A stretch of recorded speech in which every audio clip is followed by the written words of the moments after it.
is conscious parenting, mindful parenting, energy integration. Maybe he was actually scared of me. So I'm gonna let you talk now. You're bringing up so many good points. How is your son enjoying it? Maybe I need to shut up. Okay, so today we are with the amazing Karen Murphy. For those of you that don't know, Karen is a mindful parenting and energy integration practitioner, which we'll delve into a little bit later because I did not know what any of those words meant. But before we get into what that means, I always want to ask, how are you liking Merida so far? How long have you been here for? Okay, so we've been in the Yucatan region of Mexico for going on 3 weeks, and we've been in Merida for 1 week. And so how do you like it so far? I am in heaven. I am actually loving it. Yeah? Yeah. Is there anything in particular that you are enjoying, or like what aspect do you think is the favorite part for Merida? You know, I just love what happens when you step out of your nest and go to a new place. And Merida has been in the back of my mind for a long time.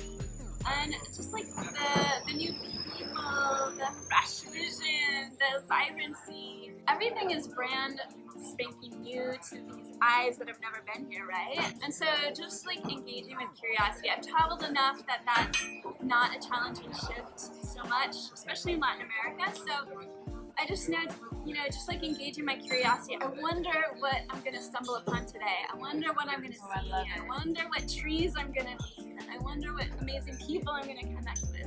It really is the traveler's eyes, for sure, like you were saying. So then the related question, how is your son enjoying it? And so she's a single mother traveling with one of her sons. The other one's in college right now.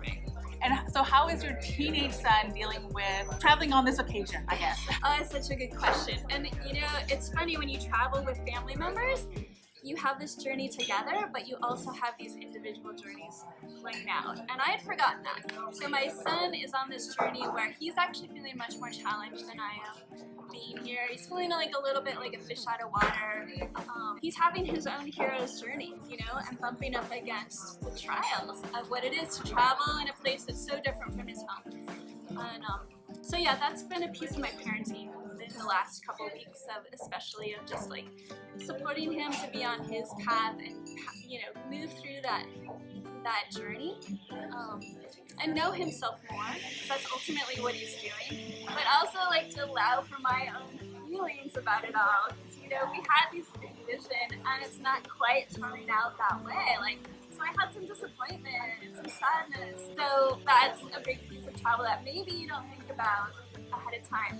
Different members of the family are going to have different experiences, and as the, you know, primary caregivers, lots of times the mamas, we're like, okay, how do I hold this container for me, my experience, and also my kids? So that's where we're at. Yeah, it's the balance of feeling responsible, because obviously I'm the ultimate one that chose to move here, even if it's temporary, and so Alex has had to deal with it, which I think he's dealing with it very well, but I had to take into consideration the things he voiced that was important to him when I chose Merida, because he for sure wanted community, he wanted friends, and so knowing that Merida had a little bit of that made it an easier transition, I think, for him. But yeah, it's hard because I kind of want to move faster. Yeah. But I know Alex doesn't, and so finding the happy balance where we can both coexist together has been the challenging, but also the fun part, because we got to learn each other a little bit more. Right. And I feel like if we were in kind of the known U.S. environment, we would observe a lot less of each other, because we'd be so busy doing life, doing the normal things. It's been a blessing. Yeah. But there's hard days. You know, you're bringing up a really interesting point. Like, when you're in your home nest, your home culture, it's easier to hide. Yes. It's easier to lean back on, you know, things that are just there for you to lean back on. Whereas in a new country, and for me, we don't speak Spanish very well, and so we're constantly trying to figure out, what are they saying? Why are they saying it? Oh, does that make sense? Can we move with that? Can we not move with that? It really keeps us on our toes, right? Which is what I love about it. Exactly, me too. So much opportunity to grow and expand, and even those shadow moments, like my son and I have been having challenging times. Like, there's gifts in those shadows. There's an opportunity for me to like move through my emotional stuff, and also to learn how to listen more, to get more present with him, to allow him to unpack whatever gifts might be buried underneath The challenge. What is conscious parenting, mindful parenting, energy integration? Yeah, I love this question. Thank you for giving me the opportunity to unpack it a little bit, because I feel like every time I even ask it of myself, there's just like this new emergence of like, oh yeah, and that too, right? So for me, conscious parenting is just parenting where we get to slow down and get more present with whatever is showing up. So getting more present with whatever is happening, whether it's something really positive in my interactions with my kids or something challenging coming up, like a behavior in myself or a behavior in my child that doesn't feel good to us, or a conflict. Consciously pausing in those moments to really get present, be like, okay, what's going on in my body?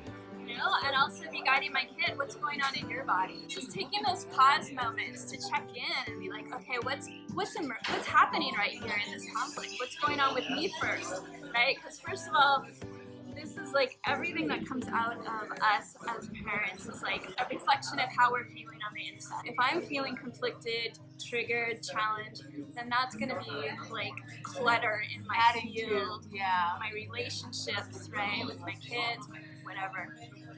And so that's my first place of responsibility and priority is like, okay, let me check in. What's going on? How can I actually bring myself into balance? What choice can I make in this moment? When we bring that awareness into parenting, then that becomes a big piece of our job as parents. It's like, okay, how can I guide my kid to do the same thing? My youngest, when he was little, he would be tantruming a lot, you know? And my older one, when he was emotionally unbalanced, he would just go in his room and cry to himself.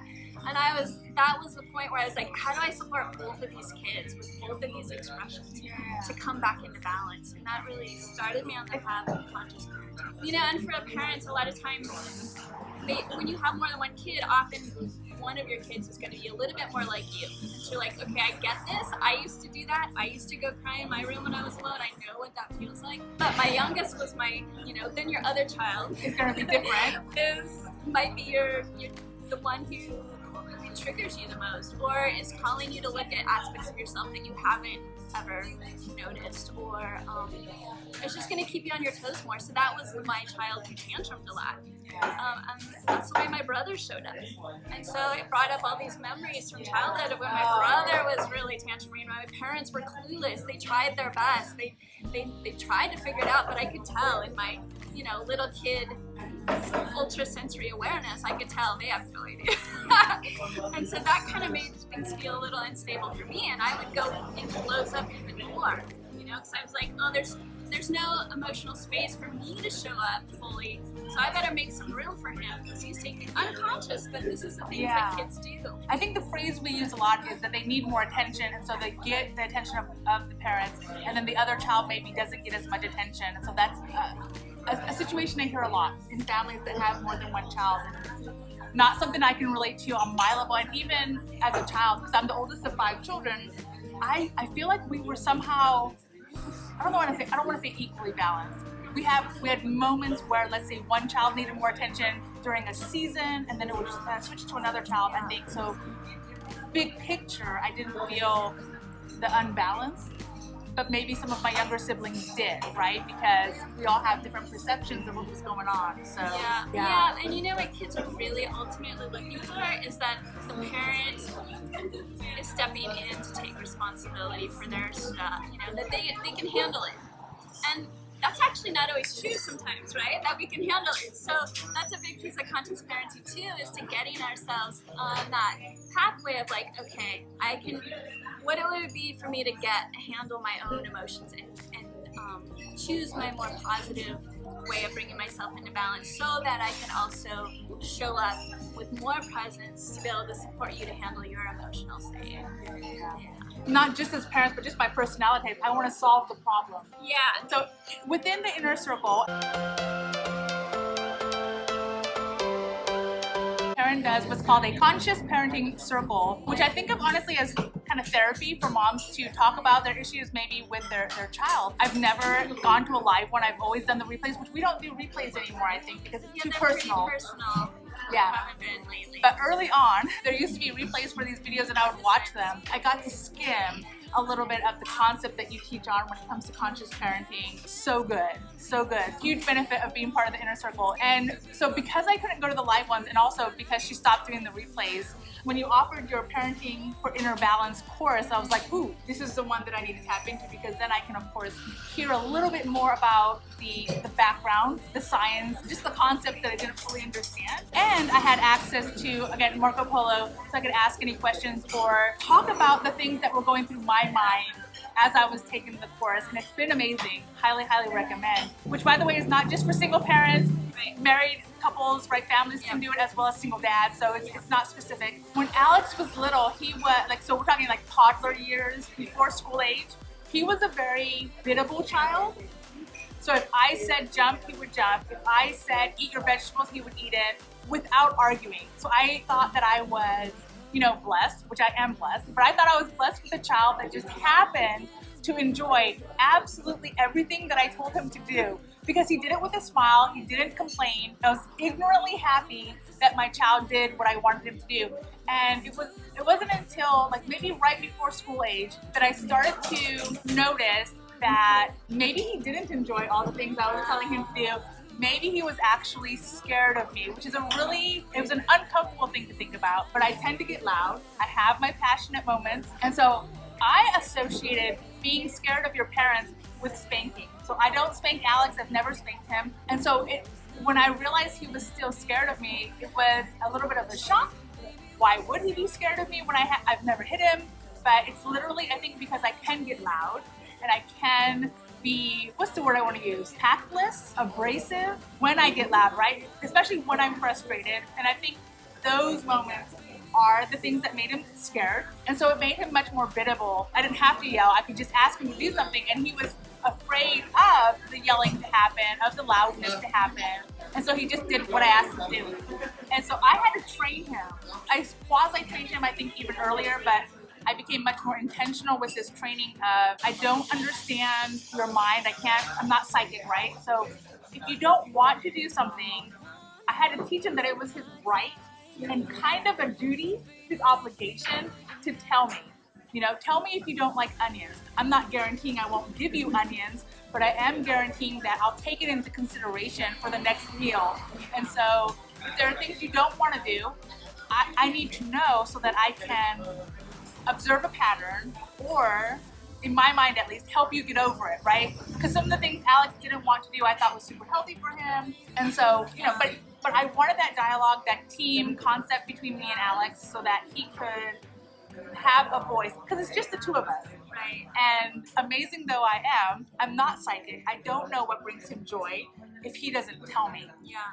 And so then taking your class brought it a step further, because I would have said, if you had asked me before I took Parenting for Inner Balance how good of a parent I was, I would have said I'm good, I'm amazing. I have open dialogue with my son, we have a good relationship, but there's that underlying moment. There are those fine-tuning moments that I didn't know how to tweak. So while I understood that having open dialogue with Alex is a good thing, obviously, right? And so I had that. I didn't know if my style of dialogue was maybe the right dialogue, because I still get a little aggressive, right? I'm still like telling him what to do. So I'm gonna let you talk now. You're bringing up so many good points. Okay, well, first of all, Anne, you are such a good parent. It's so amazing. I mean, just the awareness that you expressed indicates to me how amazing you are. Thank you. Right? Because that's a big piece of parenting, is being able to read our kids. And so maybe it takes us a little time, right? And part of that time was you also unpacking, oh wait, this is my natural go-to, but maybe that's not actually in the best interest of my kid. And so pausing to feel into that and recognize yourself there, that's knowing your kid, that's knowing yourself. So that's a huge piece of conscious parenting as well. And I would suggest that maybe even when you say I had to train him, I wonder if it was almost like an untraining of him, that you had to allow space. It's kind of a training of me. Yeah, similar to deschooling. Yeah. Right? Because our kids come in, and I would say that us as parents, we have there's a conditioning that's so big in our culture that I compare it to being a power over versus partnership. Authoritarian type of authoritarian relationship. power over dynamic, because it's so strong in our culture. Not just in parenting and education, but in our governance and healthcare. Like we look to And I was in the military for 20 years, so there was this structure that was coming out, and so you pulling back and being like, okay, how do we de-structurize this, creating more space for Alex to show up, for our kids to show up and express themselves. What do they want? What are they feeling? What sounds good right now? What doesn't sound good right now?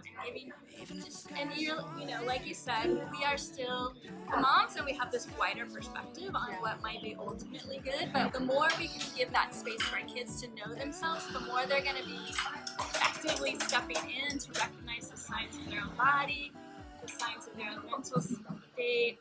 To know, actually, you know, when we sat down here this morning, Alex was like, I'm not hungry. In that first instance, and you're like, okay, cool. But then you're like, well, what about later? Okay, y'all probably will get.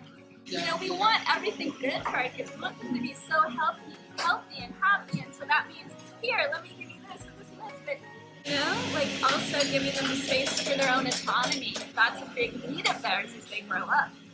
I'm sure you're seeing it a little more.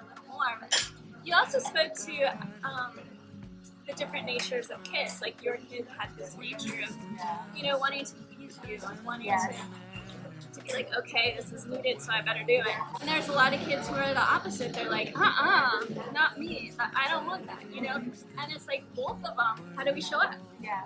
Right? And that's where this conscious parenting approach really guides you in showing up, no matter what's coming out of your head, to create that space, create connection in those moments, as opposed to judgment. Not just as parents, but just by personality. I want to solve the problem. Yeah. But when I look at myself, I know that when I'm having issues, I go internal, right? And it's probably because I'm an introvert, I don't know, but I like to be in the quiet. I like to think about it. I like to play scenarios in my head. And so what I realized is I was playing scenarios for Alex. Like I would tell him, you know, if he's got a decision to make, here are the possible outcomes. And of course, I know more possible outcomes because I'm older, I've lived life, but at the same time, am I then skewing his natural perspective? Because Alex is brilliant. Alex has, you know, his own way of looking at the world that it's very intuitive. He's very aware of a lot of things that it never occurred to me to think of that way. So when I realized that, I think that was also part of the play of, okay, maybe I need to shut up. Maybe I need to let Alex think about it or talk about it. Maybe I should just let him get those thoughts out, because that's how you figure you. Yeah. And I think probably the scariest idea for me in terms of a future for Alex is, and what caused me to start training him on how to speak up for himself is because I hate the idea of at 20, 30, 40, 50, if Alex is just doing what he's told to do and never figuring out what makes him happy, never figuring out, you know, the life he wants to create for himself. And it happens, like how many of us, it never occurred to us how to create our own lives. Like, you know, growing up, it was just, okay, I gotta get a job, I know I have to have income, I know, you know, even for myself, I knew I wanted to travel, but I had no idea of how to do it except through the military, which is why I joined. I knew that they had the answers, and I was going to hopefully benefit from the answers the military had. External resourcing. Yes. Yeah, and that's the way the world has been for a long, long time. We resource from the external, we bring it into our lives, and there's a shift going on. And our kids, you know, you really speak to the gifts that our kids bring to us as parents and the teachers that they can be, because they're just going to naturally be reflecting back to us parts of ourselves that, you know, just the potential to know ourselves in ways that we haven't yet, showing us their gifts and be like, oh man, I don't have that. I love that you bring that to our family. I love that you're rounding us out with this. And you can see it if you have multiple kids, you'll see it between siblings, right? That's how the humanity evolves, is because we need this new influx of energy for kids to show us what's possible in this next phase of life. And you're speaking really to the power of self-empowerment, which is a big piece of conscious parenting too. Like that creating of space creates the opportunity for self-empowerment, but not just for our kids, but for us too. And then how do we work together there? Yes. Because we both have to be happy. We both have to be. We have this ideal vision of life, and like, how do we get there together? And you spoke to the dance of it. It's like, okay, every day a little different, right? It keeps us on our toes. The joys of parenting and the joys of travel and the joys of life. So we'll talk about YouTube for a minute. We want to know the 3 things to do before moving to Merida, or the 10 things that you need, that every traveler needs. And while those lists are amazing, right, it's helpful to know what other people need or other people have found useful, because we might also find it useful. I think a lot of times what we don't realize is we already know. We don't need somebody else to make a list for us. We don't need somebody else to tell us. Even if you've never traveled, you already know, I think, what your needs are as you travel. Again, while community is awesome, for sure, sometimes I think we rely too heavily on other people's.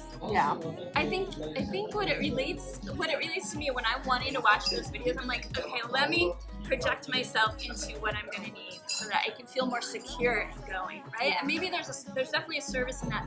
But the truth is, when you get there, that knowing actually emerges on the journey, like on the path. Like there's no unlocking it ahead of time.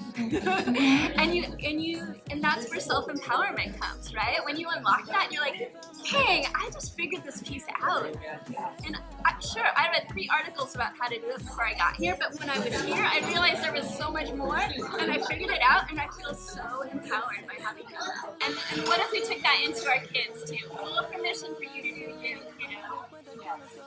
And how do we live together doing that?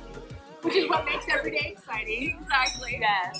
You know, the more we do us and feel really at home there, wherever we go, the easier it is to give space to our kids to do the same. Yes. Right? I think any good parenting class, any good nutrition class, any new whatever class, I think it always starts with observing yourself. So if you're going to start a new diet, like a good book will tell you, sure, start with this maybe, but really listen to your body. How does your body feel after you eat black beans? How does your body feel after you eat, bread? And to listen to that. And so I think that's the same thing with parenting. It's how do I as a parent feel as a person, right? And then letting my son have his moments where he can delve into himself. Can't say better. I know. And you're speaking to the flowering of intuition within each family member, and that is such a valuable, sort of nebulous, but it's such a valuable gift for our kids to grow up with that, because they're going to get out in the world where so many resources are going to be telling them what to do, that are going to be calling them to step out of who they are, actually. Because our culture, our world is like, you got to conform to be safe, right? That's sort of an underlying thing, and that's not the world that our kids are here to co-create. They're here to make this much more supportive of a diversity of ways of being, right? And so how do we prepare them for that now? All of this takes time. Being alive to my emotional state and taking care of myself, whatever's coming up, takes time. Holding space for my kid to do the same takes time. And I mean, I think, for 2020, it was a big year of me recognizing, okay, what is out of alignment for me in so many parts of what was happening, or what was showing up in my life. For example, our home base is in Portland, and because of just the different regulations, the state opened up more space for homeless people to put up tents along the roads, so they weren't in shelters as much. And so you would go to the city and you'd be like, oh my gosh, our homeless population is huge. Because it was so obvious. Like, this is out of alignment. This feels terrible. Like, it's showing up in my body right now. I feel so much, like, I feel that heaviness of, like, we're not meant to be living in a world where not everyone has a home. And I just felt that so strong. It's not like I hadn't thought that before, but it was like, but you can see it more visually too. Yeah. And it's those sorts of things that when we create the space, it's like, okay, and then what, right? How am I, like, you get to ask those questions. How am I complicit in the way things are right now? Where am I benefiting from the way things are right now that's not in alignment? And those are big questions that we all get to play with, but just creating a life where there's space to ask them and notice how it feels just to ask them. Yeah. I love it. So this could go on forever and ever because I love talking to Karen. These conversations are the things that I think people need more of. And so I'm really grateful that you provide that opportunity because it would have not been something I Googled for. It would have not been something I searched for had I not met you through the community. And so I'll put the link below to her website, which I think is KarenMurphyCoaching.com. Yep. Look at me and my skills. So grateful to have been able to meet you. And I think that's it. Sounds good. Bye.